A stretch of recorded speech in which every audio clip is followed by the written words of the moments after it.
যে আকাঙ্ক্ষা নিয়ে অন্তর্বর্তীকালীন সরকার হয়েছিল, কিন্তু অন্তর্বর্তীকালীন সরকার সেই আশা এবং আকাঙ্ক্ষার বাস্তবায়ন করছে না।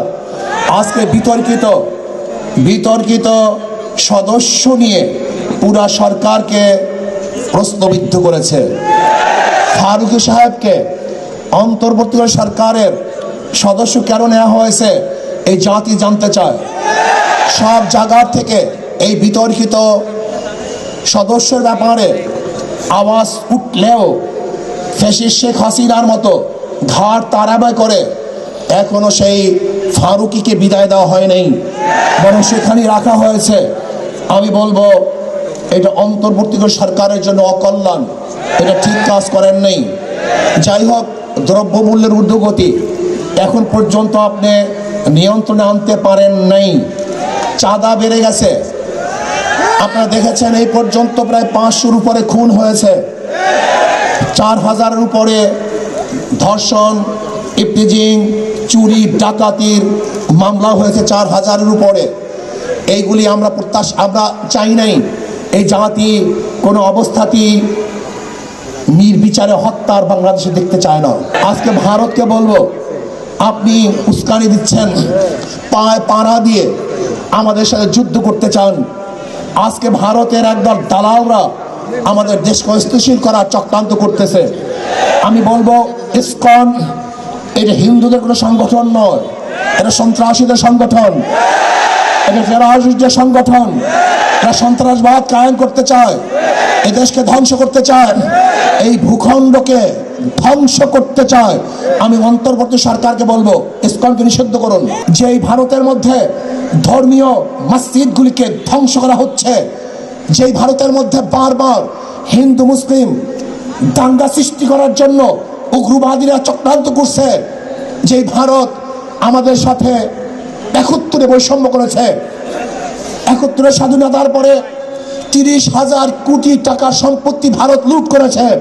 বাংলাদেশের মানুষ কোনোদিন ভয় পায় নাই, কোনোদিন তারা পিছনে হটে নাই, হটবে না, বুক পাতবে, পিঠ দেখাবে না, রাজপথে রক্ত ঢেলে দিবে, কিন্তু কোনো অবস্থাতেই মাথা নত করবে না। বাঘ 1000 বছর না খেয়ে থাকলেও ঘাস খায় না। বাংলাদেশের মানুষ উপবাস থাকলেও, ক্ষুধার্ত থাকলেও কাউর কাছে মাথা নত করে না। ভারত আমাদের সাথে যুদ্ধ করতে চায়, আমি বলবো থোড়াই কি আর করি ভারতকে। ভারত আমাদের সাথে যুদ্ধ কোনোদিন করবে না। যদি যুদ্ধ করার দুঃসাহস দেখায়, তাহলে ভারতের কালো হাতকে ভেঙে দেব। যদি ভারত আমাদের সাথে যুদ্ধ করতে চায়, তাহলে বাংলাদেশের প্রত্যেকটা নাগরিক তার ঐক্যবদ্ধ হয়ে ভারতকে এমন শিক্ষা দিবে, এমন পরাস্ত করবে, তাদেরকে এমনভাবে পরাজিত করবে যে পরাজিত ভারত কোনোদিন দেখে নাই, দেখবে না ইনশাআল্লাহ। আমি বলবো ভারতকে, আপনি উস্কানি দিচ্ছেন। আপনার লোকজন আমাদের উপর হাই কমিশনে আক্রমণ করছে, হাই কমিশনে নয়, বরং আমি বলবো বাংলাদেশে আক্রমণ করেছে। ভারত আমাদের পতাকাকে অপমান করেছে। আমি বলবো ভারতে বাংলাদেশের পতাকা অপমান হয় নাই, গোটা বাংলাদেশ অপমান করেছে। ভারতে আমাদের উপ হাই কমিশনের মানুষদেরকে আক্রমণ করেছে, অ্যাসাল্ট করেছে। আমি বলবো সে আমাদের উপ কমিশনের মানুষদেরকে আক্রমণ করে নাই, বাংলাদেশের প্রত্যেকটা মানুষের উপর আক্রমণ করেছে। তারা প্রত্যেকটা মানুষকে আঘাত করেছে। আমি ভারতকে স্পষ্ট ভাষায় বলতে চাই, আপনার যে দুঃসাহস থাকে, আপনি যুদ্ধ শুরু করুন। আমরা আগে করতে চাই না, আমরা আগে লড়াই করতে চাই না। আমরা চাই পার্শ্ববর্তী প্রত্যেকটা কান্ট্রির সাথে ভালো ব্যবহার করতে, ভালো সম্পর্ক রাখতে। আজকে ভারতকে বলবো, আপনি উস্কানি দিচ্ছেন, পায়ে পাড়া দিয়ে আমাদের সাথে যুদ্ধ করতে চান। আজকে ভারতের একদল দালালরা আমাদের দেশকে অস্থিতিশীল করার চক্রান্ত করতেছে। আমি বলবো, ইসকন এটা হিন্দুদের কোনো সংগঠন নয়, এটা সন্ত্রাসীদের সংগঠন, এটা টেররিস্টদের সংগঠন। এরা সন্ত্রাসবাদ কায়েম করতে চায়, এ দেশকে ধ্বংস করতে চায়, এই ভূখণ্ডকে ধ্বংস করতে চায়। আমি অন্তর্বর্তী সরকারকে বলবো, ইসকনকে নিষিদ্ধ করুন। অল্প সময়ের মধ্যে ইসকনকে নিষিদ্ধ করুন। আর ভারতকে বলবো, আপনি আমাদের সাথে যে যুদ্ধ করতে চান, ভারত কোনোদিনই আমাদের সাথে বন্ধুত্ব পরিচয় দিতে পারে নাই। ভারত সে দেশের সংখ্যালঘুদের উপরে ভালো ব্যবহার করতে পারে নাই, তাদের সাথে ভালো আচরণ করতে পারে নাই, তাদের সাথে বৈষম্য দূর করতে পারে নাই। আপনারা শুনেছেন ভারতের মধ্যে বাবরি মসজিদকে ভেঙে দেওয়া হয়েছিল, জ্ঞান পাপি মসজিদকে, সেখানে মন্দির বানাবার চক্রান্ত চলতেছে। ভারতের মধ্যে গরুর গোশত বহন করার অজুহাতে বহু মুসলিমদের হত্যা করা হয়েছে। আপনারা দেখেছেন কর্ণাটকে আমার বোন বোরখা পরে কলেজে যাওয়ার কারণে তাকে অপমান করা হয়েছে। আপনারা দেখেছেন হাজারো বোনদেরকে ভারতে ধর্ষণ করা হয়েছে। যেখানে সংখ্যালঘুরা ভারতের মধ্যে পার্সেন্টেজ অনুযায়ী এখনো চাকরি পাচ্ছে না, যেখানে মুসলমানদের পার্সেন্টেজ 25-30-এর উপরে, সেখানে চাকরির হার মাত্র 1%।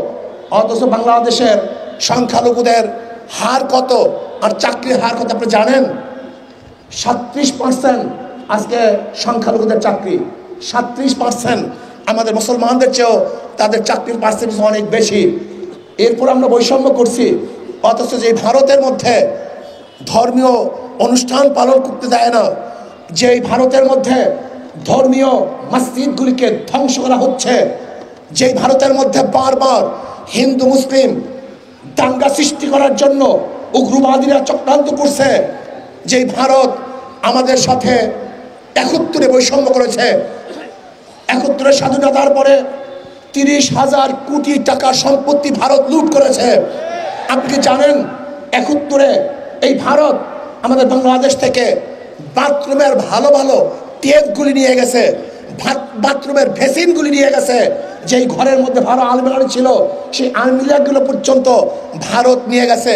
আপনারা জানেন ভালো গাড়িগুলি ভারত আমাদের থেকে চুরি করে ভারতই নিয়ে গেছে।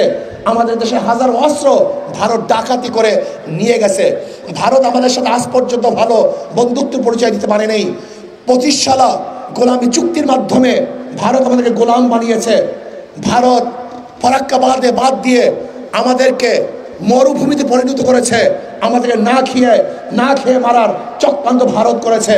আজ পর্যন্ত নদীগুলো 54টা নদীর আজ পর্যন্ত পানির সমাধান ভারত করতে পারে নাই। দেখেন ইসকনকে নিয়ে আজকে ভারত আমাদের খাদ্য বন্ধ করে দিয়েছে, আমাদের সাথে তারা বাণিজ্য করবে না। চিকিৎসারা বন্ধ করে দিয়েছে, তারা আমাদের চিকিৎসা করবে না। আমাকে কালকে প্রশ্ন করেছে ভারত যদি চিকিৎসা বন্ধ করে দেয় আমাদের অবস্থা কি হবে? আমি বলছি খুব ভালো হবে, আমাদের দেশে ভালো ভালো হসপিটাল আমরা নির্মাণ করব।